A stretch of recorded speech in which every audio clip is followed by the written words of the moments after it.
Assalamualaikum warahmatullahi wabarakatuh.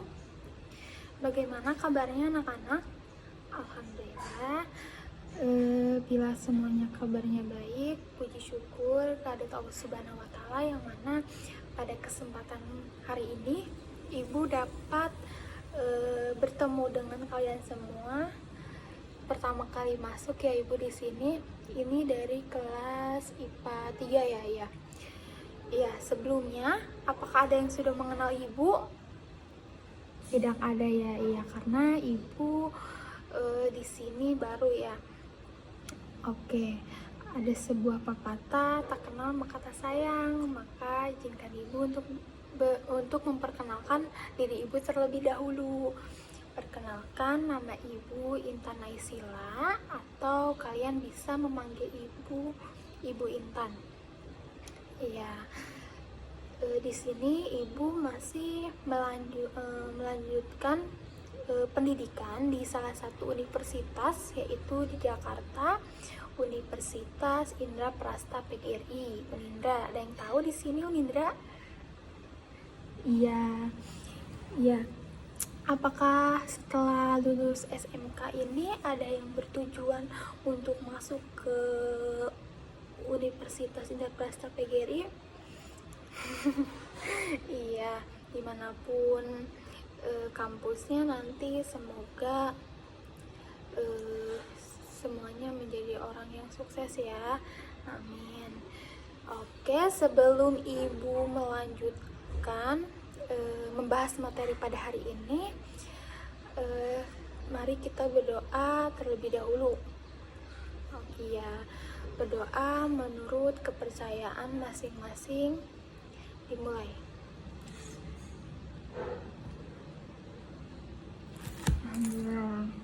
Baik, sebelum Ibu melanjutkan ke teori, apakah ada yang ingin bertanya?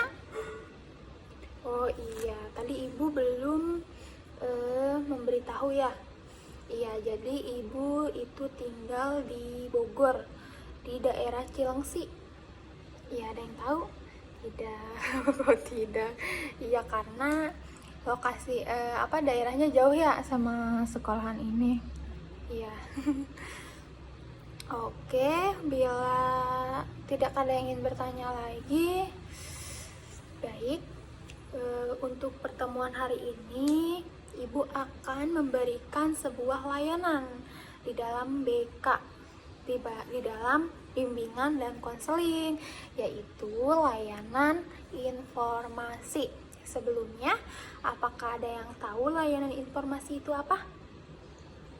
Tidak. Oke, Ibu akan menjelaskan apa itu layanan informasi. Iya, jadi layanan informasi yaitu layanan bimbingan dan konseling yang memungkinkan peserta didik atau sebuah klien menerima dan memahami berbagai informasi seperti informasi pendidikan dan informasi jabatan, yang dapat digunakan sebagai bahan pertimbangan dan pengambilan keputusan untuk kepentingan peserta didik.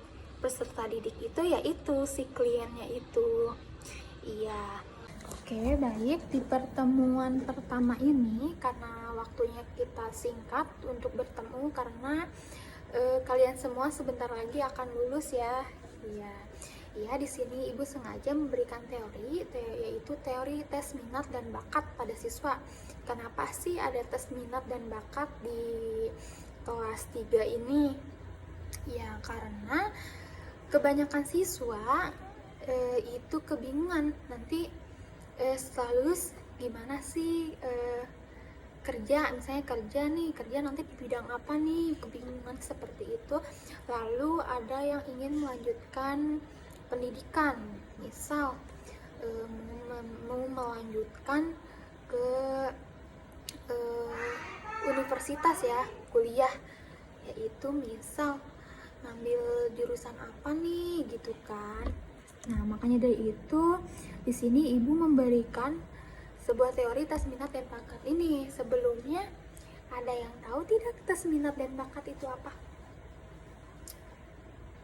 tidak ya. Oke, sebelum Ibu melanjutkan atau menjelaskan apa sih tes minat dan bakat itu, baik, Ibu di sini akan memberikan sebuah video untuk kalian semua agar kalian tonton terlebih dahulu ya. Ini video seorang siswa dengan guru BK yang melaksanakan tes minat dan bakat.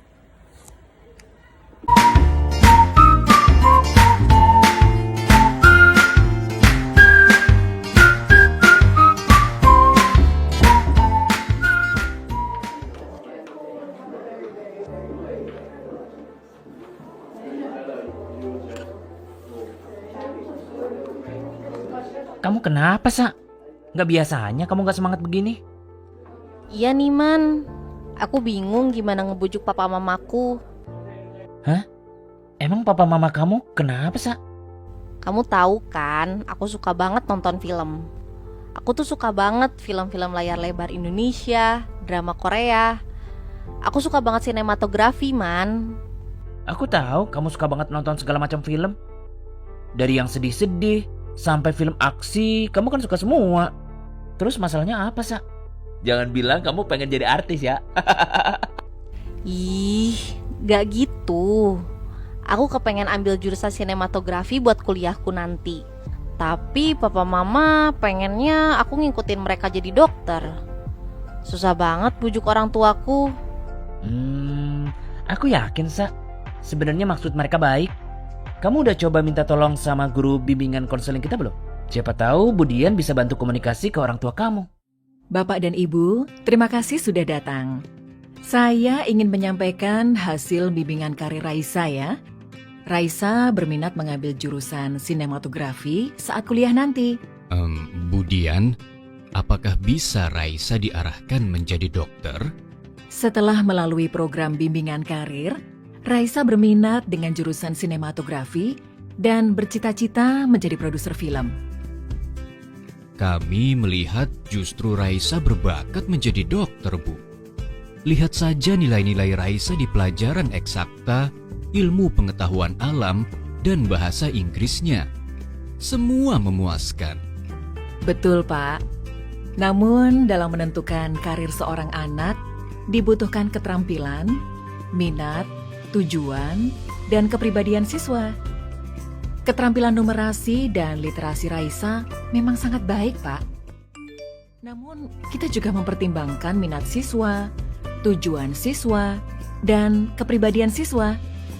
Saya tahu bahwa Raisa berminat dengan ekstrakurikulernya, Bu. Dia rajin sekali mengikuti kegiatan fotografi dan teater sejak kelas 10 sampai sekarang di kelas 12 ini. Namun, apa mungkin mengambil jurusan sinematografi bisa menjamin masa depan Raisa? Raisa sendiri? Apa tujuanmu, Nak? Apa tujuanmu mengambil jurusan tersebut? Aku mau ubah cara pikir orang banyak, Pa, Ma. Media televisi sangat berpengaruh terhadap kualitas hidup masyarakat dan penduduk di Indonesia.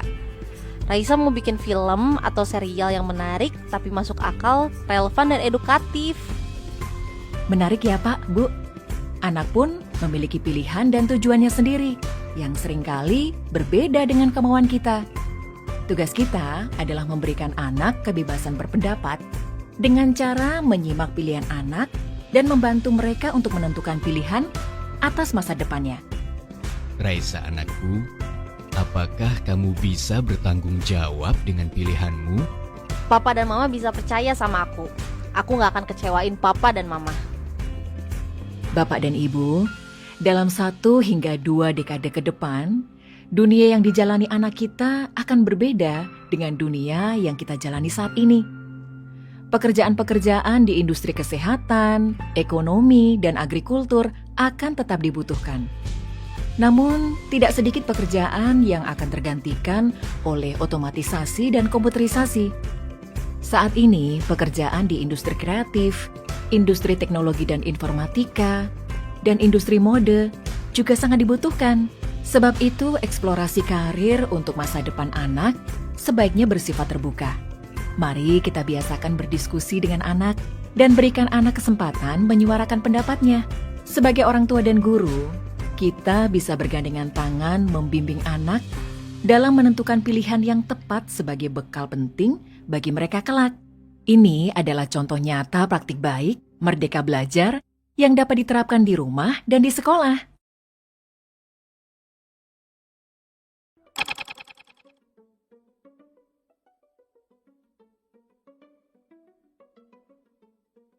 Oke, gimana nih setelah menonton video? Apakah ada yang sudah ada sedikit bayangan gitu nanti pelaksanaan tes minat dan bakat ini seperti apa? Ya pasti ada sedikit lah ya bayangan, karena di dalam videonya itu juga ada sedikit penjelasan kan. Oke, biar kalian semua lebih paham tes minat dan bakat itu apa, sebelumnya ibu akan menjelaskan terlebih dahulu nih bakatnya. Oke, jadi bakat adalah kemampuan dasar seseorang untuk belajar dalam tempo yang relatif pendek dibandingkan orang lain, namun hasilnya justru lebih baik. Bakat merupakan potensi yang dimiliki oleh seseorang sebagai bawaan. Bawaannya misal, maksudnya dari bawaan ini, bawaan dari sejak lahir. Iya, itu bisa. Contohnya ya, seseorang yang berbakat melukis, dia akan lebih cepat mengerjakan pekerjaannya itu.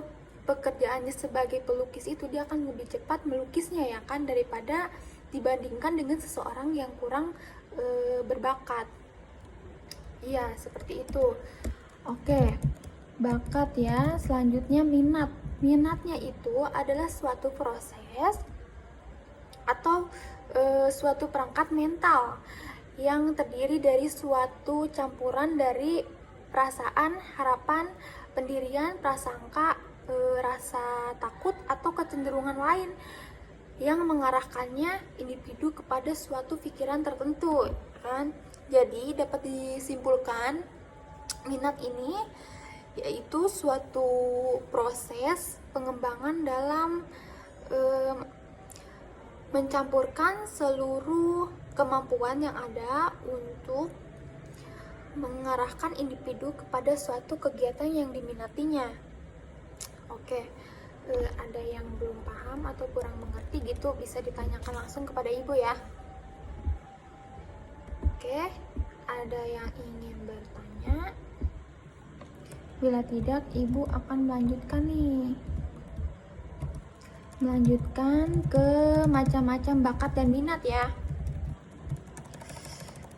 Macam-macam bakat dan minat.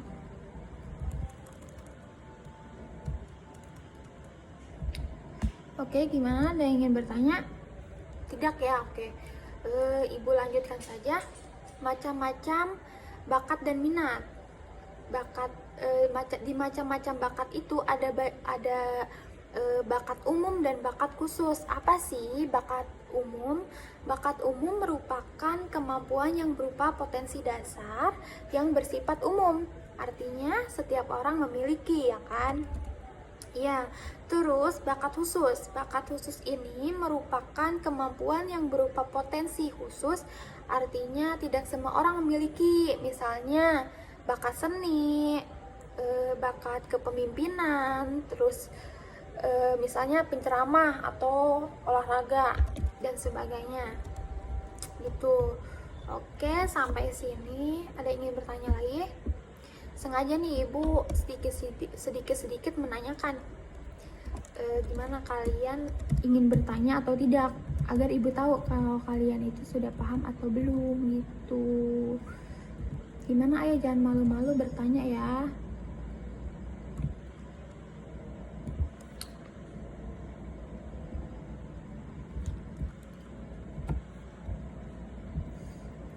Oke, tidak ada nih.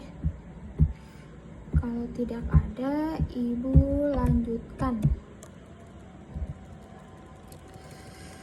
Ibu lanjutkan ke slide berikutnya, yaitu faktor yang mempengaruhi bakat dan minat ya. Yang pertama itu ada faktor intern. Faktor intern itu apa? Di dalam faktor intern itu ada dua ya, faktor bawaan, genetik, atau faktor kepribadian.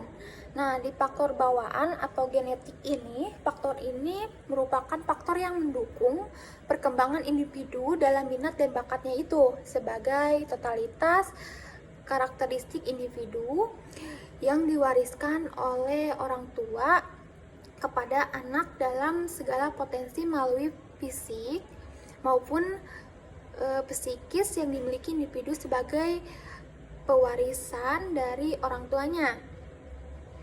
Ya, faktor hereditaritas sebagai faktor pertama munculnya bakat.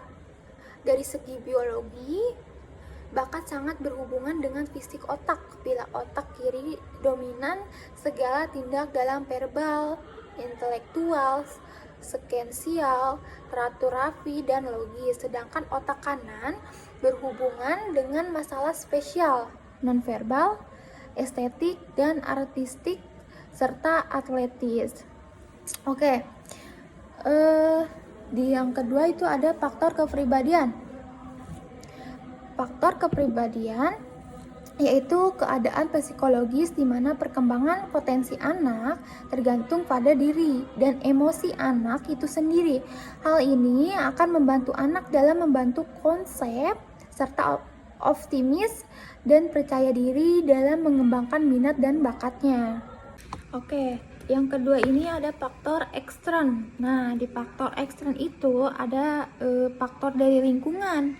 Di lingkungan mana saja sih? Berarti dari lingkungan keluarga, bisa dari lingkungan sekolah, atau dari lingkungan sosial. Nah, faktor lingkungan ini merupakan olahan dari berbagai hal untuk mendukung pengembangan minat dan bakat anak.